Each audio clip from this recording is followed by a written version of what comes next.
अब नया चैप्टर है अप्रोक्सीमेट कॉज। अप्रोक्सीमेट कॉज इसलिए जरूरी है अपने लिए कि अपन एक्चुअल कॉज ऑफ लॉस निकाल सकें।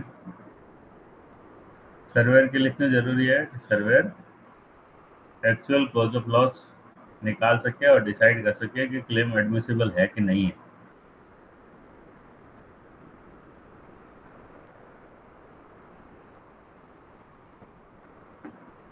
क्योंकि नॉर्मल पॉलिसी जो होती है, नेम्ड पेरिल पॉलिसी होती है, उसके अंदर जो पेरिल लिखे हुए है उस पेरिल से लॉस होता है तो ही कवर होता है। जो ऑल रिस्क पॉलिसी है उसके अंदर भी एक्सक्लूजन होता है, तो भी अपने को अप्रोक्सीमेट कॉज निकालना पड़ता है कि कहीं वो एक्सक्लूजन में तो नहीं है। अगर वो एक्सक्लूजन में है कॉज ऑफ लॉस या अप्रोक्सीमेट कॉज, तो फिर वो क्लेम पेएबल नहीं होगा। इसलिए अप्रोक्सीमेट कॉज इम्पोर्टेंट है।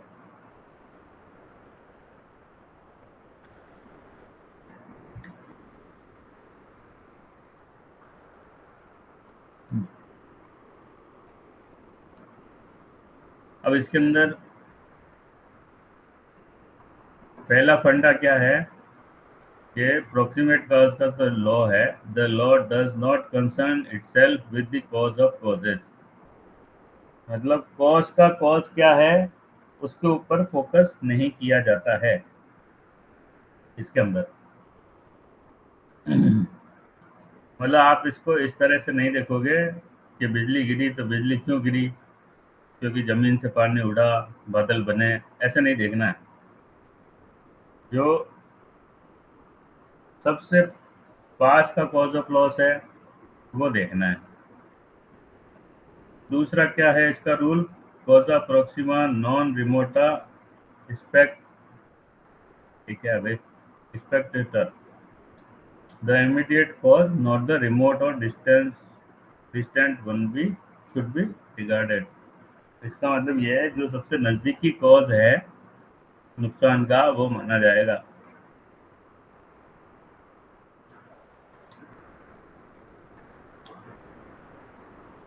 जैसे कि टायर से पत्थर उछल के लगना, वो जैसे कस्टमर लिखता है वैसे समझना पड़ेगा आपको, बट उसमें फिर आप ये नहीं डालोगे कि ट्रक वाला रॉन्ग साइड था, उससे कोई मतलब नहीं है। हिट बाय स्टोन जो नजदीकी कॉज ऑफ लॉस है वो अपन प्रोक्सीमेट कॉज मानेंगे। वही वही जो कॉमनली लिखा हुआ था, आगे चल रही गाड़ी के टायर से कंकड़ उछल के आया और ग्लास पर लग गया, हाँ, जिससे ग्लास क्रैक हो गया। क्रैक हो गया। उसके अलावा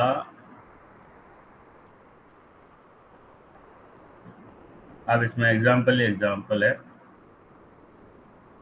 एक जहाज था जो स्टॉर्म मतलब तूफान के कारण डूब गया, but she had been badly hold by torpedo, लेकिन उसमें एक टॉर्पीडो से बड़ा छेद हो गया था।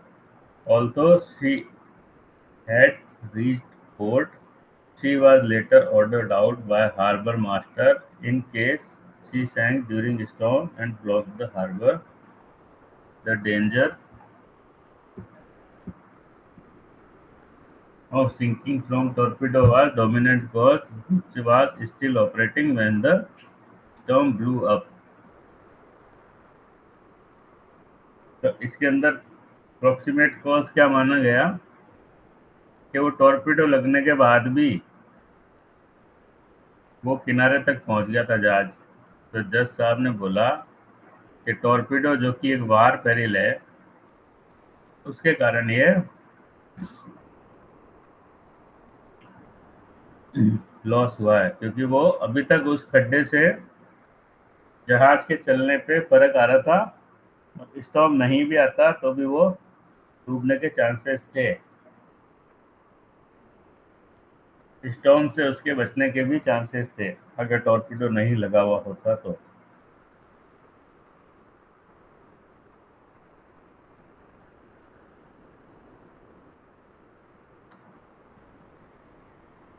उसके बाद देखो इस पैराग्राफ में ये क्या कह रहा है, possession is not a chain but a net.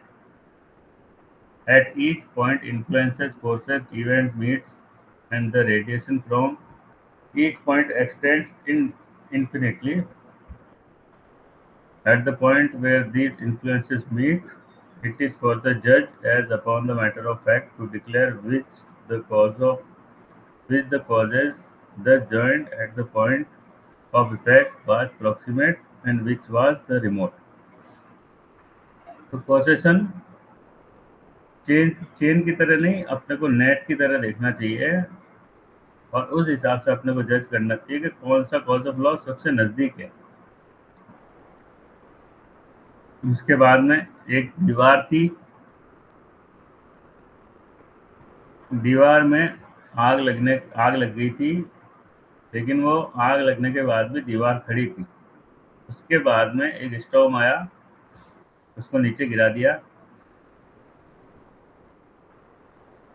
और उससे नेबर की प्रॉपर्टी भी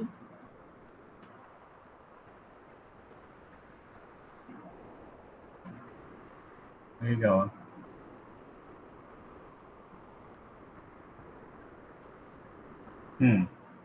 वो जो दीवार है वो पड़ोसी की उस दीवार पे गिर गई और वहां पे भी नुकसान हो गया। तो ये माना गया कि भाई फायर जो कि कवर है उस पॉलिसी में, फायर ओनली पॉलिसी होगी, उसके अंदर नेबर की दीवार कवर नहीं है क्योंकि अप्रोक्सीमेटली वो स्टॉर्म से हुआ है, ना कि फायर से। अब उसके अंदर जज साहब ने क्या कहा? जज साहब ने कहा कि एक वो बिल्डिंग जो है वो डेंजरस स्टेट में आ गई थी आग लगने के बाद, लेकिन अभी भी वो दीवार गिरी नहीं थी, खड़ी थी। आग बुझ गई, वो कॉज ऑफ लॉस वहीं पे खत्म हो गया। उसके बाद में वो जो तूफान आया उसके कारण वो दीवार गिर गई, तो कॉज ऑफ लॉस हो गया तूफान।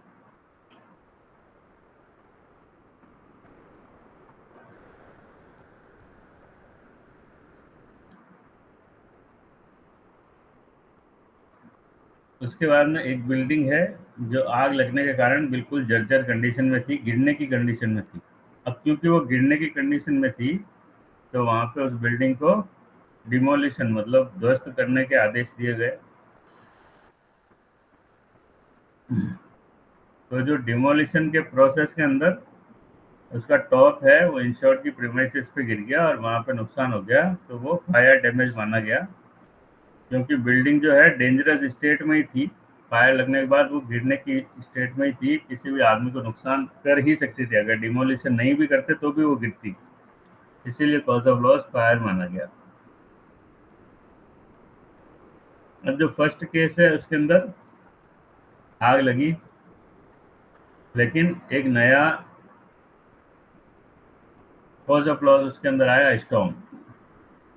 लेकिन दूसरे के अंदर आग लगने के बाद अभी भी खतरा जो है उसके गिरने का, क्योंकि वो इतनी जर्जर कंडीशन में थी कि उसको ध्वस्त करने के आदेश दिए, इसीलिए फायर का कॉज ऑफ लॉस उसमें अभी भी ऑपरेट कर रहा था, वो वहां से हटा नहीं था।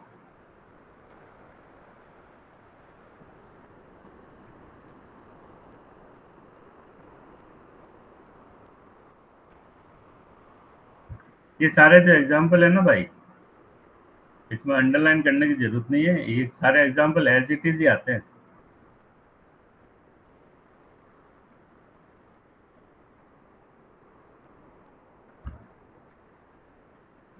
उसके बाद में क्या एग्जाम्पल है? इंश्योर्ड का एक्सीडेंट हो गया शिकार करते समय, due to shock and weakness he was unable to walk, और वो गीले जमीन पे लेटा हुआ था, वहां पे उसको सर्दी लग गई। सर्दी लगने से उसको निमोनिया हो गया, जो कि उसकी निमोनिया से डेथ हो गई। तो इसमें प्रोक्सीमेट कॉज क्या माना गया? एक्सीडेंट माना गया, नॉट निमोनिया। क्यों माना गया इसके अंदर? क्योंकि वो एक्सीडेंट के कारण बेहोश होके ही पड़ा रहा था, उसके बाद में उसके कंट्रोल में कुछ नहीं था। वो तो वहाँ की कंडीशन ऐसी थी कि वो गीले में गिरा और बाकी सब चीज़ें हुई, लेकिन इसमें कोई नया कॉज ऑफ लॉस अपने पावर से नहीं आया है कि कहीं से और से कोई पानी आ गया हो, या ऐसा कुछ भी नहीं है। वो पानी ऑलरेडी वहीं था, एक्सीडेंट के कारण वो उस पानी में गिरा था। दूसरा एग्जांपल है, एक एक्सीडेंट के बाद इंश्योर्ड हॉस्पिटल में रिकवर कर रहा था। हॉस्पिटल में उसको एक कोई छुआछूत की बीमारी लग गई, उससे वो निकल लिया। यहाँ पे कॉज ऑफ लॉस क्या है? वो बीमारी है, क्योंकि ओरिजिनल एक्सीडेंट से तो उसकी मरहम पट्टी हो गई थी। और यहाँ पे क्या वर्ड काम लिया है इन्होंने, देखो कि he was recovering in hospital. Recovering का क्या मतलब है? कि उसका इलाज हो गया था, धीरे धीरे धीरे धीरे ठीक हो रहा था। अब इस बीच में कि ये प्रोसेस तो अब ठीक होने का चल रहा है, उसके बीच में एक बीमारी नई कॉज ऑफ लॉस आ गया, तो उसका डिजीज से एक्सीडेंट हुआ। उसके बाद में hides and tobacco were stored in same hold of ship during stormy weather. Sea water अंदर आ गया और उसने हाइट्स को डैमेज कर दिया। हाइट्स मतलब चमड़े के होते हैं ना। उसके पास वाले कार्गो में तंबाकू रखा हुआ था, वो उसकी स्मेल से डैमेज हो गया। तो इसमें प्रोक्सीमेट कॉज क्या है? प्रोक्सीमेट कॉज इसमें आया सी वाटर और पेरिल ऑफ सी, क्योंकि पानी के कारण ही वो खराब हुआ था। तंबाकू किसी नई वजह से खराब नहीं हुआ था।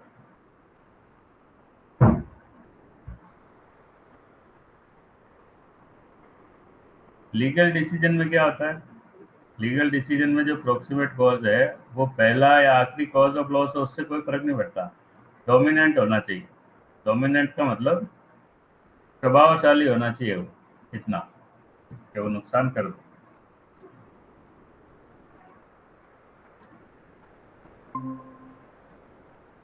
ये क्या था?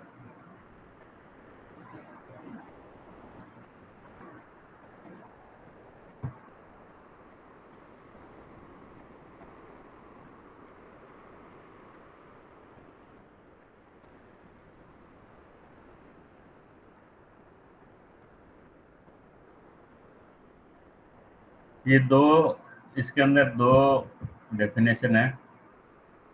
एक तो ये वाली, एक ये वाली। ये वाली ज्यादा आती है, नीचे वाली। The active efficient cause. Efficient मतलब उस कॉज ऑफ लॉस में इतनी पावर होनी चाहिए कि वो नुकसान कर दे। That sets in motion a train of event. ऐसा कॉज ऑफ लॉस जो ऐसे चेन ऑफ इवेंट को पैदा करे जिससे कि एक्सीडेंट, जिसको यहाँ पे रिजल्ट बोला गया है, वो आए without intervention of any force started and working actively from new and independent source. बिना किसी दूसरे कॉज ऑफ लॉस के एंटर हुए उससे वो नुकसान होना चाहिए। वो अपना कॉज ऑफ लॉस मतलब प्रोक्सीमेट कॉज माना जाएगा।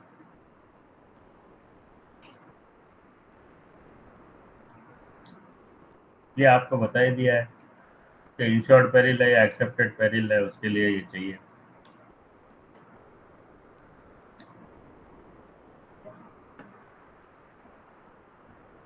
अब जनरल गाइडलाइन क्या है? अगर सिंगल कॉज ऑफ लॉस है तो क्लियरली वही कॉज ऑफ लॉस है। जैसे कि insured property burned by fire, इसमें कोई लफड़ा ही नहीं है, फायर ही है। A man with heart disease sustains an accident, जिससे कि उसका वीक हार्ट हो गया और उससे उसकी डेथ हो गई। तो प्रोक्सीमेट कॉज क्या है? एक्सीडेंट। क्योंकि एक नॉर्मल अगर हार्ट का आदमी होता तो वो उससे बच जाता, लेकिन एक्सीडेंट के कारण वो नहीं बच पाया।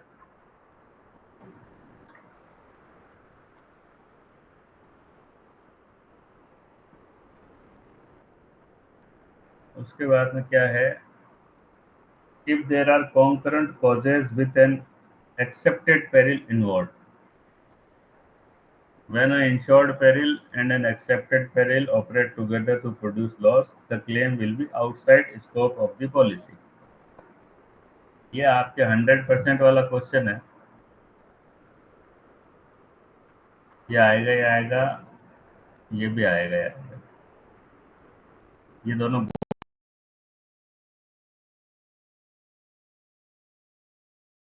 करंट कॉजेज है. दो कॉज ऑफ लॉस एक साथ चल रहे हैं, उसमें से एक कवर्ड है और दूसरा एक्सेप्टेड में. तो लॉस जो है outside scope of the policy, ये वर्ड ध्यान में रखना, क्योंकि इस लास्ट वाले वर्ड पे वो गेम खेलते हैं. 4 ऑप्शन में से एक ऑप्शन ये होगा, बाकी कोई भी नहीं होगा. तो ये लॉस जो है वो पे नहीं होगा. Claim will be outside of the scope of the policy. जैसे कि एग्जांपल क्या दिया, there is no liability in respect of claims for property stolen by rioters under burglary policy if policy exclude riot risk. अगर burglary policy ले रखी है और उसके अंदर riot का एड ऑन नहीं ले रखा है, तो प्रॉपर्टी जो चुराई है बर्गलर लोगों ने, हालांकि वो चुराई है लेकिन दंगाई लोगों ने चुराई है, तो दंगाई लोग वहां पे एक्सेप्टेड पेरिल है. तो दोनों इसमें कॉज ऑफ लॉस जो अप्रोक्सीमेट कॉज है, दोनों ये चुराना तो कवर है, लेकिन इसमें रायट जो है वो कवर नहीं है. तो क्योंकि दंगे के दौरान चुराई है, तो एक्सेप्टेड पेरिल भी ऑपरेट हुई है, तो ये क्लेम नहीं मिलेगा. अब यहाँ पे ये एक्सेप्शन, ये वाला समझ में आ गया ना. दोनों अगर मिक्स होंगे तो, however the exception will not operate if the result of operation of insured peril can be clearly separated from the effects of accepted peril. यहाँ पे ये कहना चाह रहा है कि अगर एक्सपेक्टेड जो एक्सक्लूडेड पेरिल है, जो कवर नहीं है, उसके रिजल्ट अगर अलग से देखे जा सकते हैं तो वो क्लेम पेएबल होगा. लेकिन वो होना चाहिए कवर्ड पेरिल से. जैसे कि एक पीए पॉलिसी है, वो एक एक्सीडेंट कवर करेगी, also the insured was suffering from at the time of accident from a disease excluded under policy. कोई बीमारी है जो उस पॉलिसी में कवर नहीं है, उस बीमारी से वो ग्रसित था, लेकिन वो बेचारा चल रहा था, तो उसका अप्रोक्सीमेट कॉज दिख रहा है कि वो बीमार था, लेकिन उसकी गाड़ी चल रही थी. अब अचानक एक्सीडेंट हुआ, एक्सीडेंट से मर गया, तो वो जो डिजीज है उसको कॉज ऑफ लॉस अपन इसमें नहीं मान सकते, जबकि ये डिजीज जो है एक्सक्लूजन है. ये काम कर रही थी उस समय, लेकिन ये इतना प्रभावशाली काम नहीं कर रही थी कि वो मर जाए. मरा वो एक्सीडेंट से.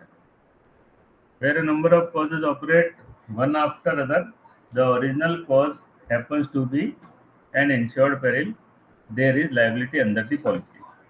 ये पैराग्राफ आपको रट के जाना है, ये खूब आता है. ये दोनों भाई भाई आते आते हैं, जहाँ पे खूब सारे कॉजेज एक के बाद एक ऑपरेट हो रहे हैं, कॉज ऑफ लॉस एक के बाद एक उस पर अप्लाई हो रहे हैं, वहाँ पे ओरिजिनल कॉज जो है उसी को माना जाएगा. और अगर ओरिजिनल कॉज ऑफ लॉस एक इंश्योर्ड पेरिल है, तो there is liability under policy. इसका मतलब है क्लेम एडमिसिबल है. इसका एग्जांपल क्या है, एक स्क्रैच है जिससे सेप्टिक इन्फेक्शन हो गया और अल्टीमेटली डेथ हो गई.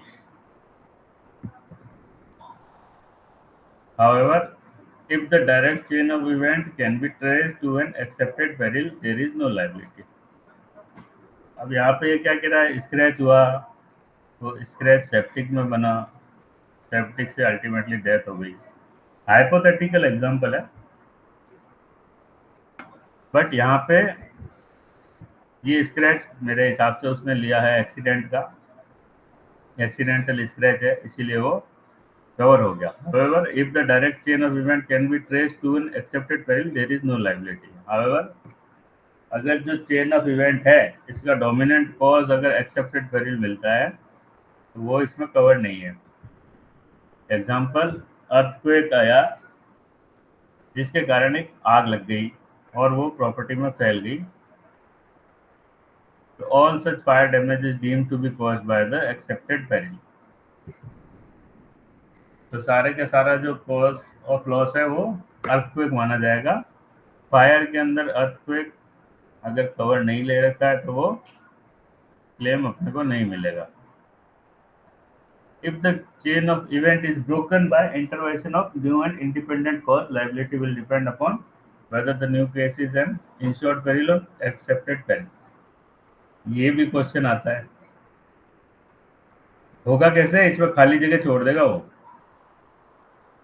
ये वाला, ये इतनी इतनी लाइन की खाली जगह छोड़ देगा, बाकी का सेंटेंस पूरा का पूरा यहाँ तक वो पूरा सेंटेंस देगा, यहाँ पे 4 ऑप्शन दे देगा। तो अगर एक चेन ऑफ इवेंट है वो ब्रेक हुआ है, उसके बाद में कोई नया आया है, जैसे कि वही दीवार पहले से फायर से कमजोर थी, फिर एक अगले दिन तूफान आ गया, तो वो नया कॉज ऑफ लॉस हो गया। तो लाइबिलिटी किस पे डिपेंड है, new cause of loss insured peril है या एक्सेप्टेड पेरिल है, उस पर डिपेंड है।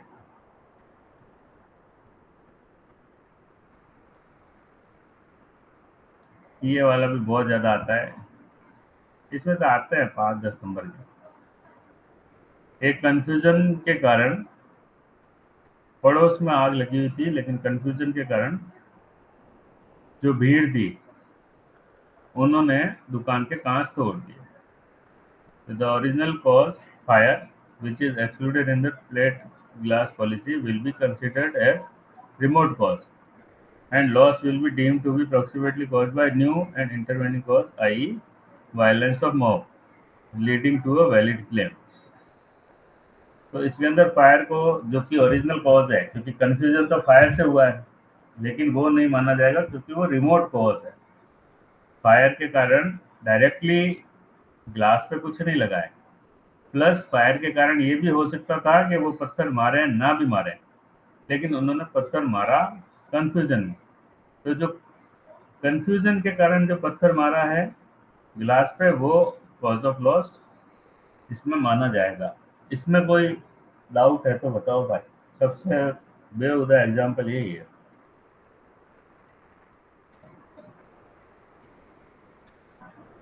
ये समझ लिया तो आपका 70% कॉज ऑफ लॉस का फंडा खत्म हो जाएगा। नहीं तो ये चैप्टर तो बता ही रहा हूँ मैं, इसको जितनी बार भी पढ़ोगे उतनी बार कुछ ना कुछ सवाल तो निकलते ही रहेंगे इसमें से।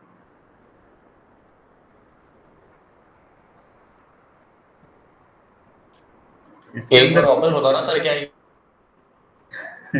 आपको क्या समझ में आया ये बताओ।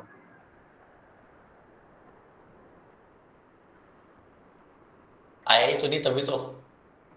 कुछ तो आया होगा।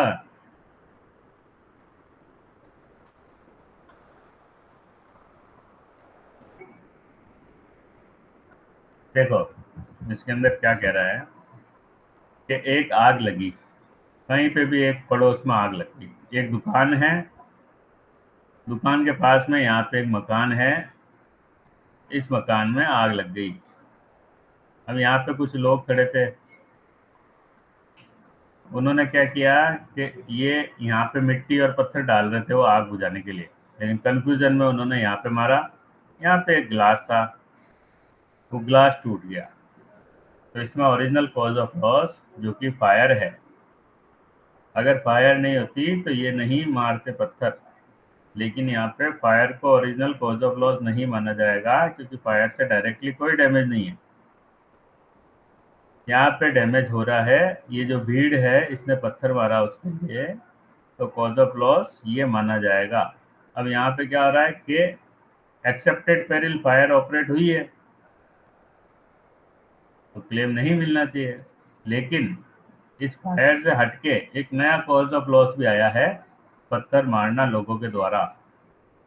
तो ये मार भी सकते थे, नहीं भी मार सकते थे, लेकिन इन्होंने मारा, तो भीड़ के द्वारा पत्थर मारना ये इसमें प्रोक्सीमेट कॉज है, क्योंकि फायर से उसको,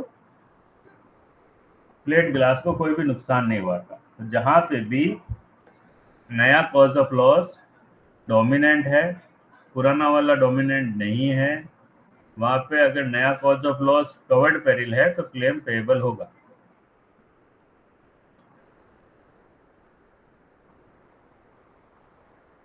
ये समझ में आ गया?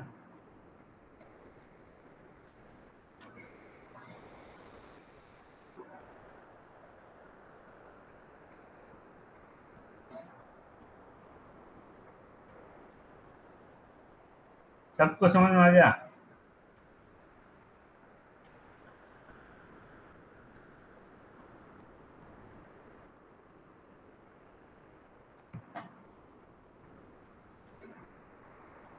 चलो, सबको समझ में आ गया। तो ये गाड़ी का टायर पंचर हुआ, उसको जैक पे लगा के और आदमी टायर चेंज कर रहा था, तभी जोर की आंधी आई और जैक स्लिप हो गया। इसमें कॉज ऑफ लॉस आप क्या मानोगे?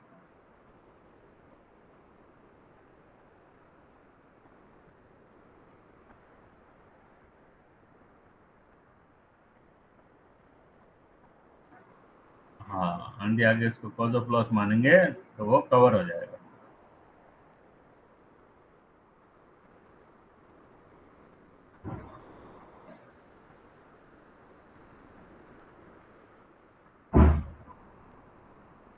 अब कुछ कॉजेज ऐसे होते हैं जो डायरेक्टली फायर से नहीं होते, लेकिन फायर के कारण ही होते हैं।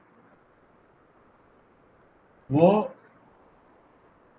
अब जैसे कोई नुकसान हो रहा है, एक्सीडेंट हो गया, होने के बाद अगर वो पेरिल किसी चीज से उसकी पावर बढ़ती है और वो और ज्यादा नुकसान करता है,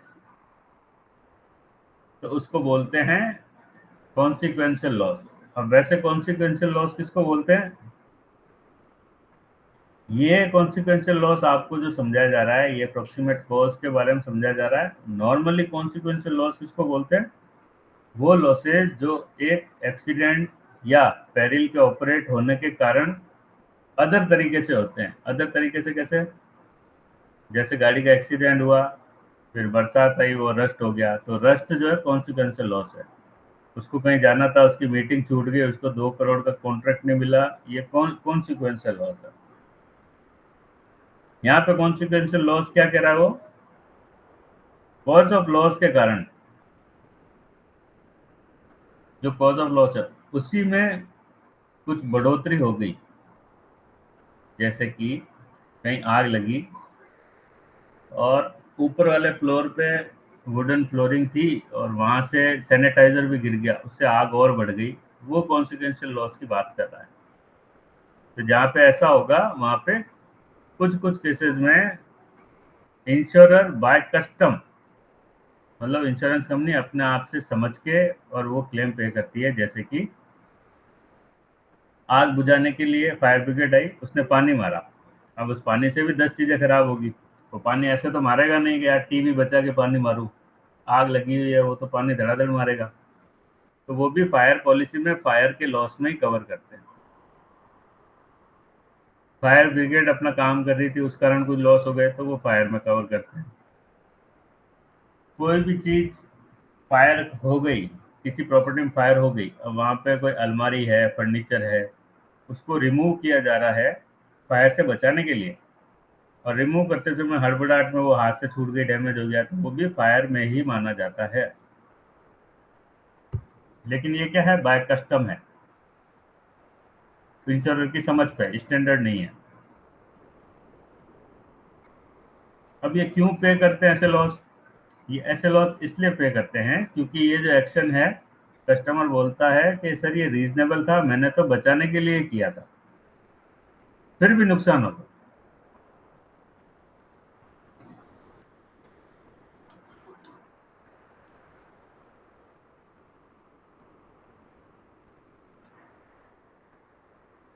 अब यहाँ पे देखो, उसी आग लग गई, उसके कारण उसको बेचारे को किराए का नुकसान हो गया, वो कॉन्सिक्वेंशियल लॉस है, ये पे नहीं होगा। ये लॉस ऑफ प्रॉफिट पे पे होता है, फायर पॉलिसी के अंदर पे नहीं होगा। जबकि है तो ये फायर के कारण, आग आग लगी तभी तो उसके किराएदार हटे।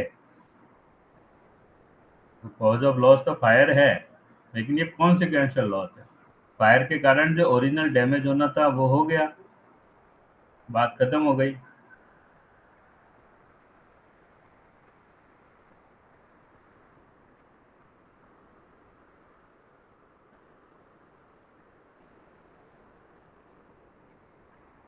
ये देखो भैया एक और कंफ्यूजन वाला।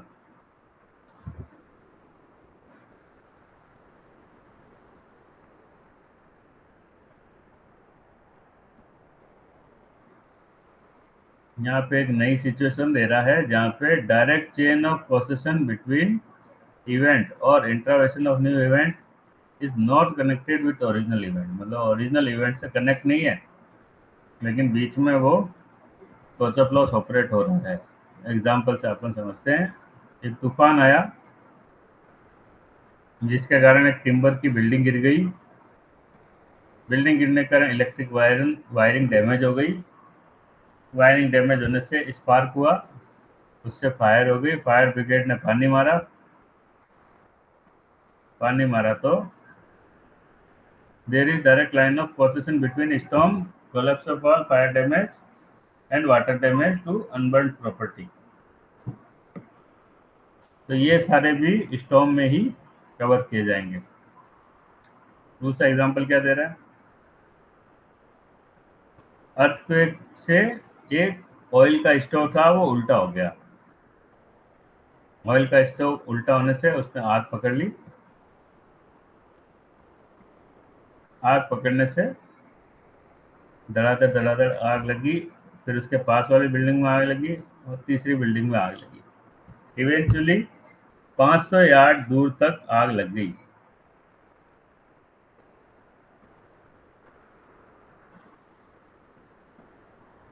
तो जो लास्ट बिल्डिंग में फायर लगी थी वहां पे अर्थक्वेक को अप्रोक्सीमेट कॉज माना गया। जैसा आपने क्या किया, अगर जो आग है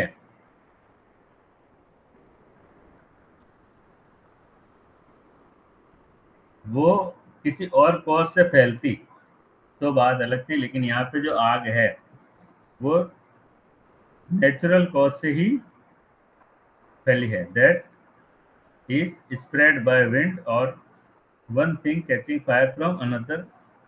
या तो आंधी के कारण फैली है या एक से दूसरी चीज में आग लग रही है इसके लिए फैली है। Without the intervention of any other cause, इसमें बीच में कोई दूसरा कॉज ऑफ लॉस नहीं आया है। Then the insured property should be considered as damage by earthquake fire. यहाँ पे earthquake fire cause of loss माना गया।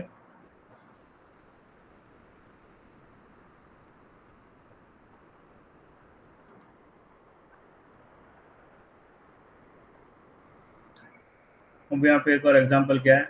एक माचिस गिरी गलती से और उसने रैक्स में आग लगा दी।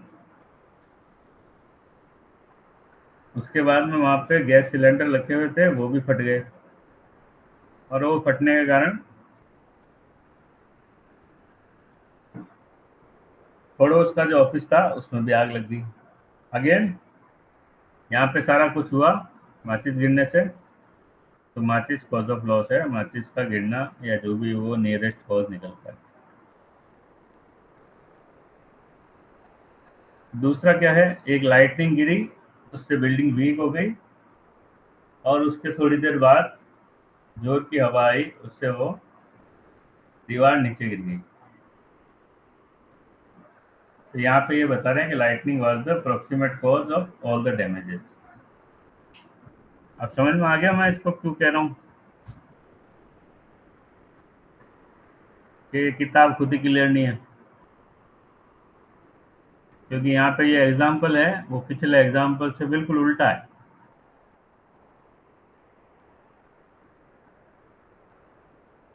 अब या तो ये यहाँ पे ये शॉर्टली आफ्टर वर्ड लिखा है, यहाँ से ये गेम कर रहा है। ये शॉर्टली आफ्टर वर्ड मतलब बस लाइटनिंग के साथ साथ ही आया था साहब, एक आधे सेकंड में ही। लेकिन ये मैं इससे एग्री नहीं करता हूँ क्योंकि ये पिछला वाला एग्जाम्पल है उससे बिल्कुल उल्टा है। पिछला वाला एग्जाम्पल में इसने बोला कि साहब हम तो स्टॉर्म को मानेंगे, दीवार तो खड़ी थी। यहाँ पे कह रहा है कि हम दे देंगे। तो शॉर्टली आफ्टर वर्ड का क्या मतलब निकाला है इसने मुझे नहीं पता। मेरे हिसाब से तो यहाँ पे विंड जो है वो नया कॉज ऑफ लॉस है, पर ठीक है ये ऐसा ही है। एक नंबर तुम्हारा जाना ही है इसको, या फिर कॉपी पेस्ट कर देना, नंबर मिल जाएगा।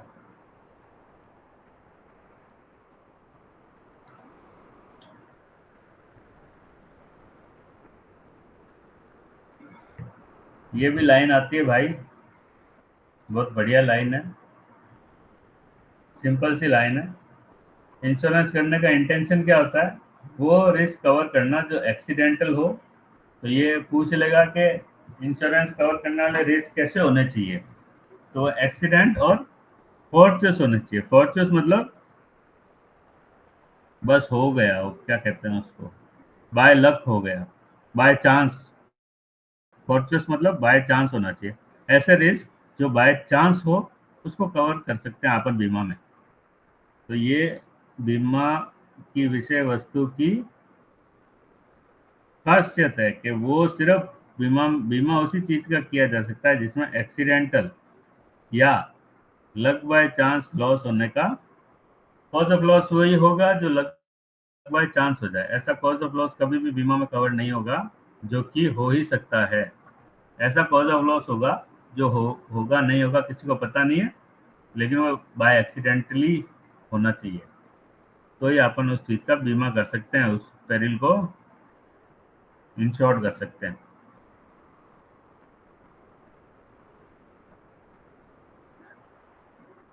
अब यहाँ पे क्या हुआ, इंश्योर्ड ने एक ज्वेलरी हाइड की बचाने के लिए कि वो चोरी ना हो जाए। तो भाई ने वहां पे ग्रेट में डाल दी। ग्रेट मतलब फायर प्लेस, जहाँ आग लगाते हैं ना। और बाद में उसने वहां पे खुद ही आग लगा दी, भूल गया वो।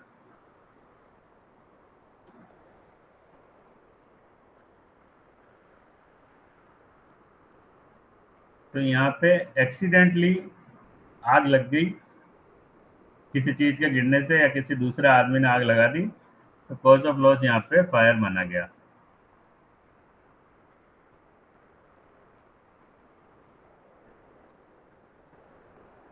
दूसरा यहाँ पे एग्जाम्पल है, एक प्रीमाइसेस में आग लगी जहाँ पे एक धमाका हुआ। तो धमाके के कारण हाफ माइल अवे एक आग लग गई। तो यहाँ पे कॉज ऑफ लॉस फायर नहीं माना गया, धमाका माना गया। बताओ क्यों? कौन बताएगा? पिछला वाला समझ में आया था ना, वही बताओ। देखो भाई, ये ऐसा चैप्टर है, इसीलिए मैं तुमको इतना पढ़ा रहा हूँ, क्योंकि ये ही तुम्हारे डेली काम आएगा। अगर तुम्हारा को ये ज्ञान हो गया ना, तो तुम 98% सर्वे तो तुम इसी से बन जाओगे।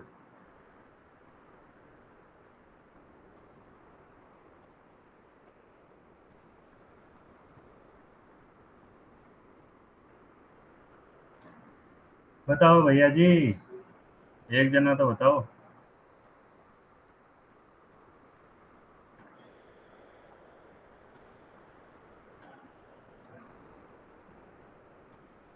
किधर गए भाई, सब है तो सही।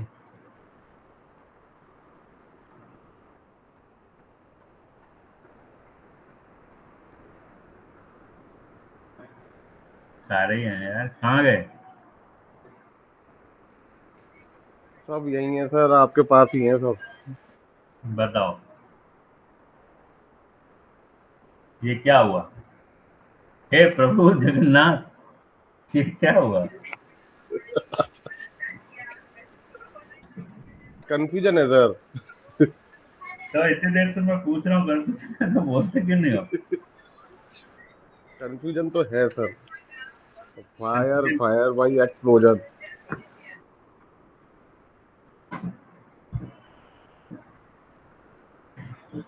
फायर बाय एक्सप्लोजन नहीं समझ आया?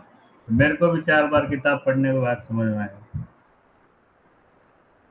इसमें ये कहना चाह रहा है कि जो आग थी वो आधा मील, मतलब 1.5 किलोमीटर दूर तो वो आग फैलती नहीं, क्योंकि बीच में, जैसे कि ये बिल्डिंग है, उसके बीच में यहाँ पे 1.5 किलोमीटर का खेत है। उस खेत के बाद में यहाँ पे दूसरी बिल्डिंग है, यहाँ आग लगी। तो यहाँ से यहाँ आग फैलना पॉसिबल ही नहीं था, क्योंकि बीच में तो एकदम बंजर जमीन है। लेकिन यहाँ हुआ भाई साहब धमाका। वो धमाके के टुकड़े पहुंचे, या धमाके की आवाज से यहाँ पे कांच टूट गए, या कोई भी नुकसान हो गया। तो यहाँ का कॉज ऑफ लॉस तो भाई साहब फायर ही है। लेकिन जो यहाँ का कॉज ऑफ लॉस है, वो धमाका माना जाएगा। क्यों माना जाएगा? क्योंकि फायर का यहाँ पहुंचना पॉसिबल ही नहीं था। चाहे आंधी आए, कुछ भी आए, यहाँ पे आग आ ही नहीं सकती थी, यहाँ पे डेजर्ट पड़ा था। ये एग्जाम्पल क्या है, ये हरामजादे आधा एग्जाम्पल शॉर्ट में लिख दिया इन्होंने, बच्चों को समझ में आता नहीं। इसलिए ये कहना चाह रहा है, it was held that fire was too remote. Fire was too remote मतलब फायर तो बहुत दूर थी, बहुत ही दूर, वो तो पहुंचती ही नहीं। लेकिन ये धमाका हुआ, साला इस धमाके से ही सारा डैमेज हुआ। आग का इसमें एक कतरा भी आग का नहीं गया, तो धमाके से नुकसान हुआ है, तो damage was caused by explosion, ये माना गया। तो सर इसमें प्रोक्सीमेट कॉज, एक बात बताओ मेरे को, तो इसमें फायर को मानेंगे या एक्सप्लोजन को मानेंगे? मैं यही तो बता रहा हूँ कि एक्सप्लोजन माना गया ना इसमें, कॉज ऑफ लॉस। तो सर एक्सप्लोजन भी तो फायर की वजह से हुआ है ना सर? फायर की वजह से हुआ है, तो ये लिखने वाला चमन है, लिखने वाला चमन है, ये लाइन ही गलत है। देखो इसने क्या रखा है, it was held that fire was too remote and damage caused by explosion. अरे भाई क्यों, पूरा ढंग से लिखो ना। बच्चे को एग्जाम्पल अगर समझा रहे हो तो पूरा समझाओ। जैसे कि वापस बताता हूँ, ये एक मकान है ए आदमी का, उसके बाद में 1.5 किलोमीटर का यहाँ पे बंजर जमीन है, उसके बाद में ये बी आदमी का यहाँ पे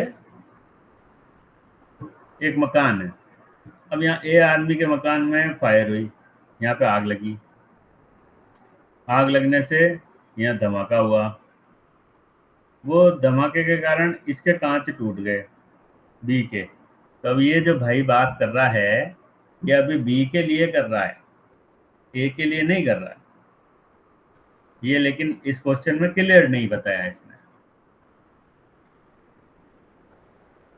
ये जो बात कर रहा है अभी बी के नुकसान की बात कर रहा है, जो कोर्ट केस चल रहा है वो बी के नुकसान के लिए बात चल रही है। तो ए का नुकसान तो फायर से ही हुआ है, उस फायर के कारण धमाका हुआ है, लेकिन यहाँ पे जो फायर है आगे बढ़ नहीं सकती थी, क्योंकि यहाँ बीच में कोई सोर्स नहीं था, चाहे आंधी आए कुछ भी आए, फायर आगे बढ़ने के चांसेस ही नहीं थे। अगर ये धमाका नहीं होता तो ये कॉज ऑफ लॉस जो है ये यहीं रुक जाता, 100% श्योर है वो। तो जहाँ पे 100% श्योर हैं कि ये कॉज ऑफ लॉस यहीं रुक जाता, इसके कारण ये नुकसान नहीं हो सकता था, वो कॉज ऑफ लॉस को खारिज कर दिया जाएगा, धमाके को माना जाएगा, क्योंकि ये धमाका ही यहाँ तक पहुंचा है, फायर का यहाँ तक पहुंचना पॉसिबल नहीं था, ये कहना चाह रहा है ये। बट सर वो बात समझ गया मैं, लेकिन रूट कॉज तो फायर ही होगा ना, अगर एक तरीके से देखा जाए। भाई अगर धमाका हुआ, धमाका भी तो फायर की वजह से ही हुआ है। फायर और की ये वजह से हुआ है, एग्जाम्पल आधा अधूरा है सर। लेकिन वो इसके बीमे की बात नहीं कर रहा ना, इसके अंदर वो धमाका फायर ही गिना जाएगा। आप जो कह रहे हो ना वो सीन लागू होगा, लेकिन वो इस मकान के लिए होगा। भाई इस मकान में आप कह रहे हो धमाके से जो नुकसान हुआ वो कवर है, कोई दिक्कत नहीं है। धमाका इसमें अगर खाली इस मकान की बात होती तो धमाका फायर से ही माना जाता। अभी बात इस वाले की हो रही है, इसमें क्यों हुआ, क्या यहाँ पे आग लगी यहाँ तक पहुंच जाती?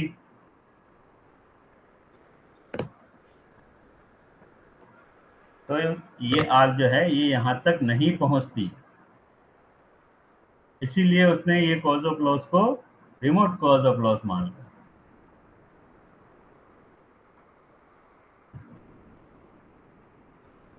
समझ गए आप? Okay sir. सेटिस्फाइड नहीं हुए? नहीं हो गया सर, सेटिस्फाई हो गया, क्योंकि बी के लिए तो एक्सप्लोजन ही हुआ ना सर।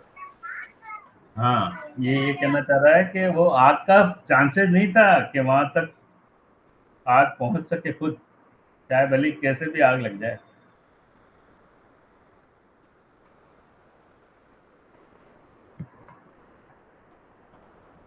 मरीन का क्लेम, एक कैप्टन है, वो अपना रास्ता भूल गया और वहां से लाइट हाउस ढूंढ रहा था। Due to hostilities the light was out and ship ran aground. वहां पर बिजली नहीं थी और शिप जो है वो किनारे से टकरा गई। तो यहाँ पे कॉज ऑफ लॉस क्या माना गया? Loss of light.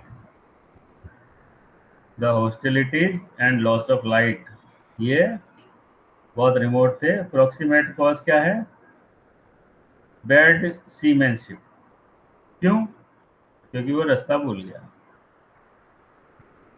रास्ता भूलने के कारण उसने लाइट हाउस ढूंढना शुरू किया। तो ये गलती उसकी है कि वो रास्ता भूला ही क्यों इतनी ट्रेनिंग के बाद। अदर प्रॉपर्टी में क्या है? जो बर्गलर हैं उन्होंने एडवांटेज लिया ब्लैकआउट का और चोरी की। तो यहाँ पे ब्लैकआउट होने से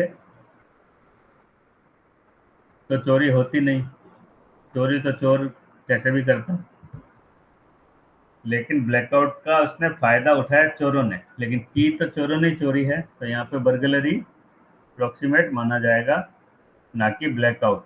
अगर ब्लैकआउट को कॉज ऑफ लॉस मानोगे तो वो वार पेरिल है, लेकिन ब्लैकआउट होने से तो 10 चीजें और हो सकती थी। चोरी एक अलग से रीजन है क्योंकि इसको चोरी करनी थी, इसलिए यहाँ पे चोरी ही अप्रोक्सीमेट कॉज माना जाएगा।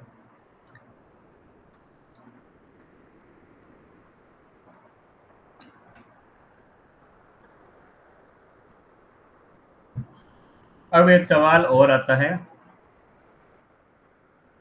जिसके लिए अपन ये वाली लाइन अंडरलाइन करेंगे। अप्रोक्सीमेट कॉज अगर नहीं होगा तो क्या होगा? अप्रोक्सीमेट कॉज अगर नहीं होगा, ये प्रिंसिपल नहीं होगा, तो बीमा के अंदर कोई भी क्लेम पे हो सकता है और कोई भी क्लेम रिजेक्ट हो सकता है। आप किसी भी क्लेम को नो क्लेम करो या फिर किसी भी क्लेम को पे कर दो, दोनों ही चीजें हो सकती है अगर अप्रोक्सीमेट कॉज का रूल इंश्योरेंस में ना हो।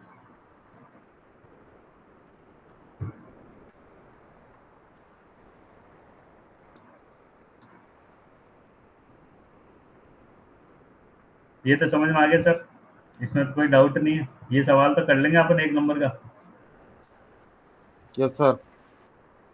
बाकी के एग्जाम्पल हैं, कुछ ना समझ में आए सारे एग्जाम्पल रट के जाना, अपने आप नंबर आ जाएंगे आपके 4 से 5। 5 एग्जाम्पल ही आते हैं।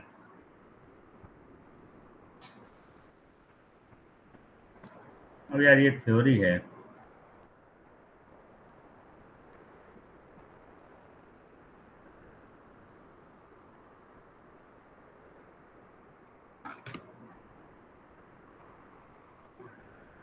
चलो ये थ्योरी वाला कल पढ़ा देंगे आपको।